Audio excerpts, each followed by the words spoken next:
Today we are looking at a match between a French grip pommler and a same-handled pistol gripper. These matches often reduce to a game of control through distance and timing, with the win going to the fencer who can better force their opponent into their game. In this match we have Shin-A Lam on the left and Anka on the right. Shin-A Lam uses the classic French grip game of strong feints forward followed with quick protective footwork to reopen distance.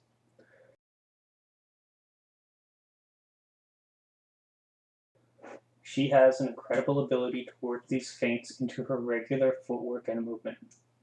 Her timing for these actions leaves little disruption to her overall rhythm, which, in turn, minimizes the risks of her opponent timing and punishing these feints. It is much more likely for her opponent to bite at nothing and get punished.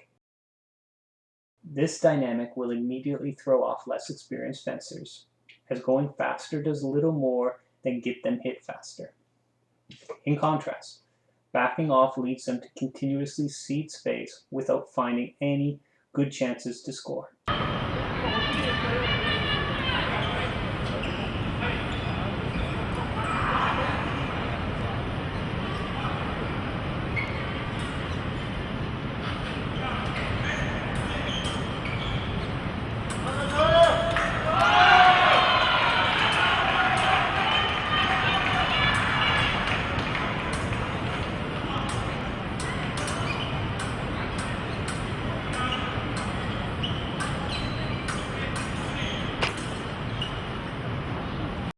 Further, Shin keeps a very classic on guard.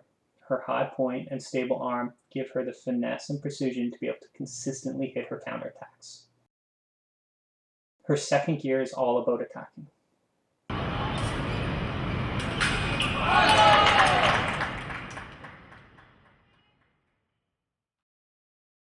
Once her opponent gets comfortable with her retreats, she is an expert at mixing in compound feint attacks to forward and deep targets.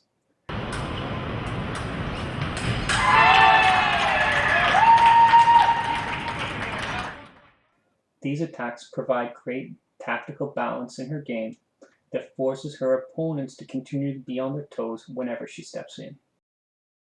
The final aspect of her game I want to bring attention to is that all of these actions, all of her setups thus far, are set up with her legs. Her arm is able to stay relaxed, her point accurate and composed, and lead to an incredible consistency and accuracy with her points. She doesn't need to do a ton of work with her arm. All it has to be is ready and loose to act when it needs to. Her legs set up and finish most of the hits. Second period. Anka's solution is not to contest on pure footwork. She is not trying to implement Shin's game, but better, her solution is to dominate the arm. Without even changing her earlier movement, she starts beating Shin's blade more. The foundation of Shin's fencing, her classic high tip on guard, comes under direct attack by these barrage of beats. Before the battle was purely on timing. Now Anka is breaking Shin's form and shutting down her chances to score. Not with footwork tricks, but with a wall of blade work. Not taking the blade, just simple safe beats. These beats steal Shin's stable position, and because Anka maintains good distance and doesn't stick out her arm when she beats the blade, they provide very little opportunity for Shin to directly punish. And technically, Anka's beats are great. They connect at the end of Shin's blade. She doesn't even need much force to really throw off the tip.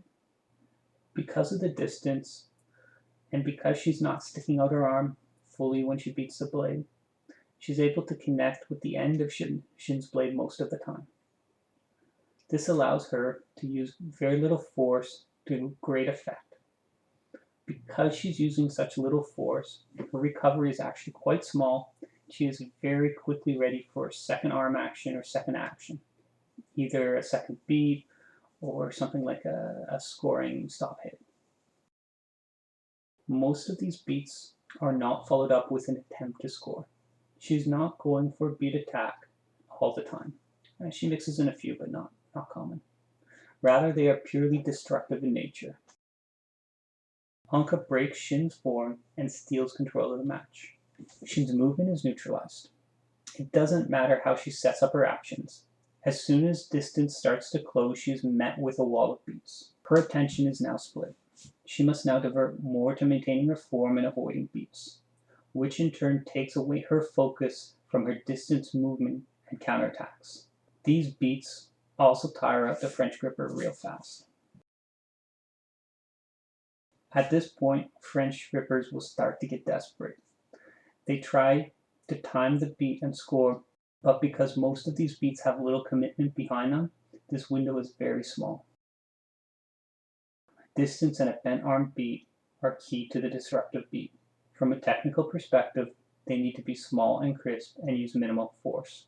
Too much strength leaves you far too open to the previously mentioned pommeler's attempts to counter. As a final note, this is a mean way to fence French grippers. In practice, I'd make sure your opponent is okay with you doing this. The experience will be good for them, but it will not be a very fun match. It can also be physically very hard on them. But despite that, it is an important lesson for both you and them. My favorite way to practice this is not even to go for the beat hits. Just bounce around and beat their blade as much as you can without getting hit. Beat with different combinations of movement and timings. Get a feel for beating without risk and without extension. Experiment with the impacts of a light and a hard beat at these different distances, and even use different rhythms for the beats. Consider a quick beat beat compared to a slower beat beat. Take hits when they come, but really just remember, give up a little, take a lot, and eventually mix up real with fake.